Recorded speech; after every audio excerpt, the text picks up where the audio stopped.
एक singular matrix given है और हमें एक कांस्टेंट b फाइंड करना है जो मैट्रिक्स में है।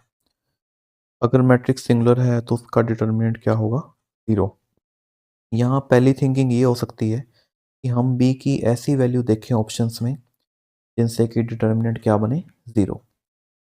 अगर सेकंड रो में से 2 कॉमन लिया जाए तो सेकंड रो क्या बनेगी? -1 -2 3। अगर सेकंड और थर्ड रो को देखें तो b इक्वल टू 3 पर ये डिटर्मिनेंट क्या वैल्यू देगी? 0। तो इसका मतलब जो 3 है वो इसका एक आंसर है। लेकिन जहाँ रियल नंबर लिखे हों वहाँ थोड़ा और चेक कर लेना चाहिए। अगर सेकंड कॉलम में 2 कॉमन लें तो फर्स्ट और सेकंड कॉलम क्या बन जाएंगे? सेम बन जाएंगे। उस सिचुएशन में 2 कॉलम सेम होने की वजह से डिटर्मिनेंट की वैल्यू क्या हो जाएगी? 0। अब यहाँ b कुछ भी हो कोई फ़र्क नहीं पड़ेगा। b की हर वैल्यू के लिए डिटर्मिनेंट क्या होगी? 0 होगी। तो इसका मतलब b के लिए हमारे पास कितनी ऑप्शंस हैं? मोर देन 1 है और कोई भी रियल नंबर वो हो सकता है। तो यहाँ जो बेस्ट आंसर है वो क्या होगा? Option D.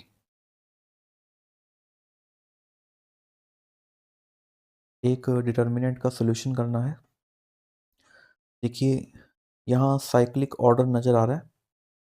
ए को अगर बी रखें, बी को सी और सी को ए रखें तो हमें जो है वो नेक्स्ट टर्म्स मिल रही हैं डिटर्मिनेंट की। ठीक, आप देख सकते हैं कि इससे हमें ये टर्म मिल जाएगी, इससे ये मिल जाएगी और इससे वापस फर्स्ट टर्म मिल जाएगी।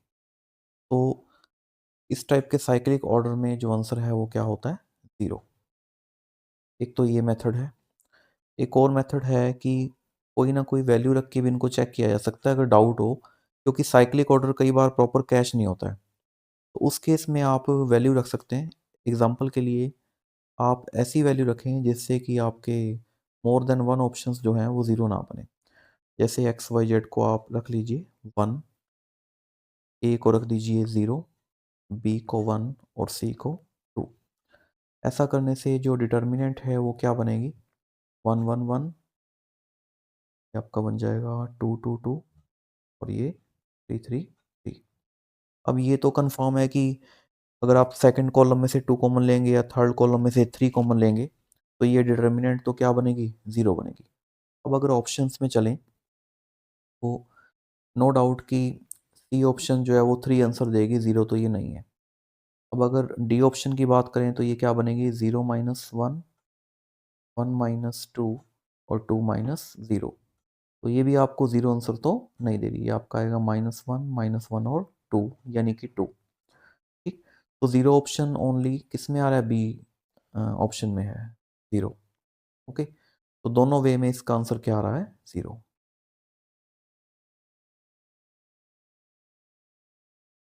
एक डिटर्मिनेंट गिवन है, उसकी हेल्प से दूसरी फाइंड करनी है। ईज़ी है। आप जो डिटर्मिनेंट हमने फाइंड करनी है उसमें से पहली रो में से 3 कॉमन लीजिए और तीसरी रो में से भी 3 कॉमन लीजिए और ऐसा करने पर जो ये कॉलम है इसमें से भी 3 कॉमन आ जाएगा। अब ये 3 बार 3 कॉमन लेने के बाद जो बचेगा वो जो डिटर्मिनेंट होगी वो यही होगी। तो उसकी वैल्यू भी क्या है? 3। तो जो 3 है वो कितनी बार आ गया? 4 बार ना। तो आंसर क्या हो जाएगा? 81। ऐसे क्वेश्चन पहले आ चुके हैं। अगर a क्यूब 125 है तो a क्या हो जाएगा? डिटर्मिनेंट ऑफ a क्या हो जाएगा? 5। और गिवन क्या है कि डिटर्मिनेंट ऑफ a कितना है? अल्फा स्क्वायर -4 यहाँ से इक्वल टू क्या आ जाएगा? 5।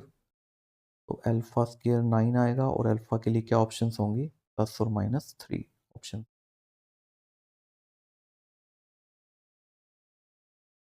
फिर से डिटर्मिनेंट का सोल्यूशन 0 दिया गया है और हमें x की वैल्यूज फाइंड करनी है यानी इसके रूट फाइंड करने हैं। अब देखिए जो 0 है वो चारों ऑप्शंस में है, इट मीन्स 0 तो आंसर होगा ही होगा। ये काफ़ी ईजी है क्योंकि पहले कॉलम में ऑलरेडी 2 0 हमें बना कर दी गई हैं।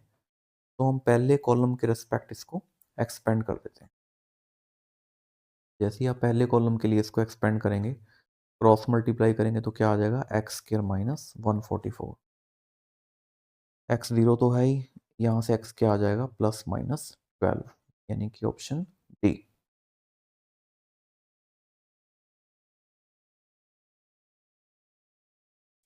डिटर्मिनेंट को सॉल्व करना है। सीक्वेंस देख सकते हैं, 1 2 3 2 3 4 4 5 6 है। तो ऐसी सिचुएशन में आप C1 प्लस C2 करेंगे, C3 करेंगे सॉरी, माइनस 2 C2 करेंगे। तो ऐसा करते ही ये 0 बन जाएगा। ये ऑप्शन आपकी ए आ जाएगी। ये यहाँ बेस्ट ऑप्शन है। इसके अलावा ए और बी की वैल्यू को रखकर भी ट्राई कर सकते हैं, उससे भी हो जाएगा।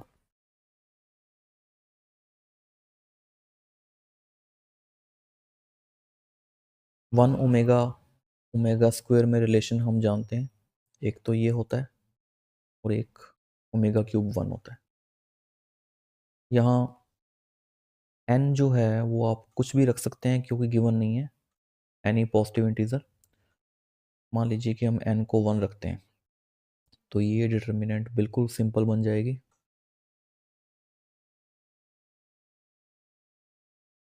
जैसे ही आप C1 C2 और C3 को ऐड करेंगे या फिर R1 R2 R3 को ऐड करेंगे, पूरा एक कॉलम या पूरी एक रो क्या बन जाएगी, 0, और इसका आंसर भी 0 आ जाएगा।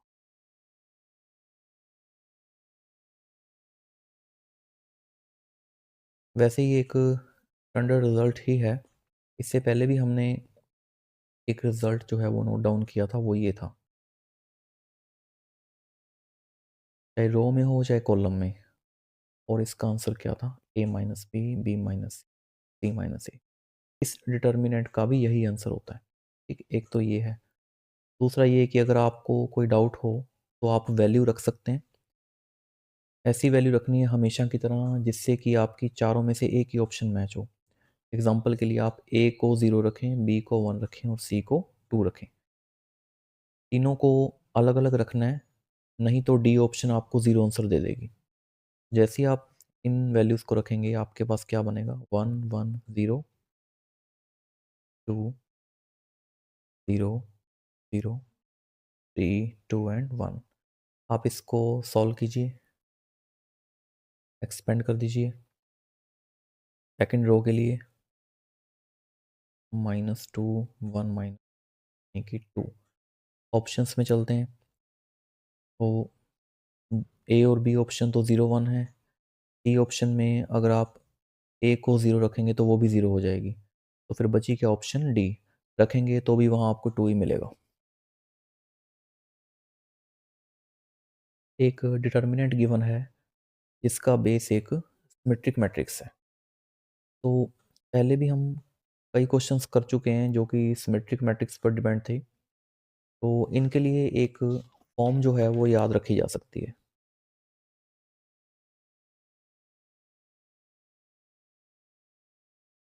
एक ही सिमेट्रिक फॉर्म है मैट्रिक्स की, तो इसका जो रिजल्ट है वो आप डायरेक्ट याद रख सकते हैं, 3ABC minus A cube minus B cube minus C cube. Values रखते हैं यहाँ। यहाँ जो ए है वो 1 है, बी है 1 प्लस आइटा और सी है आइटा। वैल्यू पुटअप करते हैं हम इसकी राइट हैंड साइड में, लीजिए ये आपके पास आएगा 3 1 प्लस आइटा, आइटा माइनस 1 का क्यूब यानी कि 1 माइनस 1 प्लस आइटा का whole cube minus iota cube. Bracket open करते हैं, 3 eta plus eta square minus 1 A plus B का होल क्यूब क्या होता है, A cube plus B cube plus 3 A square B plus 3 AB square minus iota cube. Solve करते हैं, ये iota square क्या होगा, -1, तो 3 iota minus 3 -1 -1 minus iota cube -3 iota iota square minus iota cube.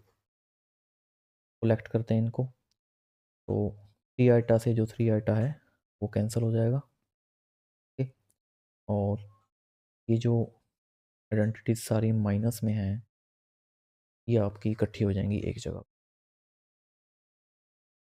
तो ये हो गया -5 और -3 आइटा स्क्वायर, ये क्या बन जाएगा आपका, ये बन जाएगा +3।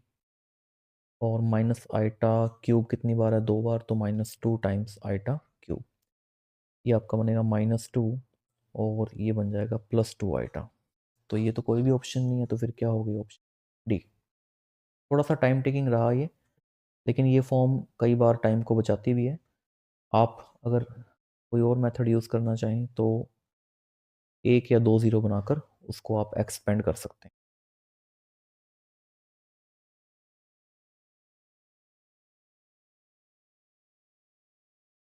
फिर से एक डिटर्मिनेंट है जिसके आंसर फैक्टोरियल फॉर्म में गिवन है, तो हम इसे भी स्टैंडर्ड डिटर्मिनेंट में ले आएंगे। तो अभी अभी आपको बताया गया था, अगर इस टाइप की डिटर्मिनेंट हो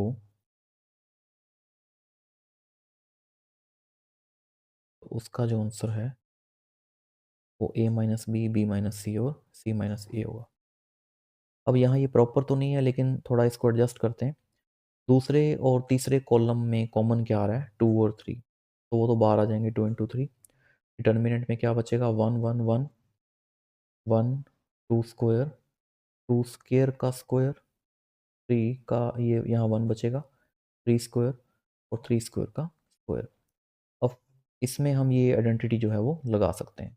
तो बाहर 6 है, तो आप देख सकते हैं कि ए बी सी क्या होंगे, A1 है। हाँ, ये देख लेना कि रो कॉलम का थोड़ा है, तो ये प्रॉपर्टी रो और कॉलम, हर प्रॉपर्टी इस टाइप की रो कॉलम दोनों पर एप्लीकेबल होगी। तो कोई फ़र्क नहीं पड़ता कि वो रो फॉर्म में है या कॉलम फॉर्म में। तो A1 है, बी क्या है, 2 है, और सी क्या है, जी अप्लाई करते हैं। तो A-b, अब ए और बी क्या है, स्क्वायर, सॉरी यहाँ A1 स्क्वायर है, B2 स्क्वायर है और सी जो है वो 3 स्क्वायर है। तो A-b में क्या आ जाएगा, 1 माइनस 2 का स्क्वायर, ये आ जाएगा 4 माइनस 9, ये आ जाएगा 10 minus, sorry 9 minus 1, 6 minus 3 minus 5 और 8, सभी को मल्टीप्लाई करेंगे। 8 5 ज़ा 40, 120 और 6 720, यानी कि फैक्टोरियल 6। ऑप्शन में फैक्टोरियल 6 है, और ये जो ऑप्शन सी है ये भी मिलकर क्या बनेगा, फैक्टोरियल 3 और 5 क्या बनेंगे, फैक्टोरियल 6 बनेंगे। तो दोनों ऑप्शन सही हैं।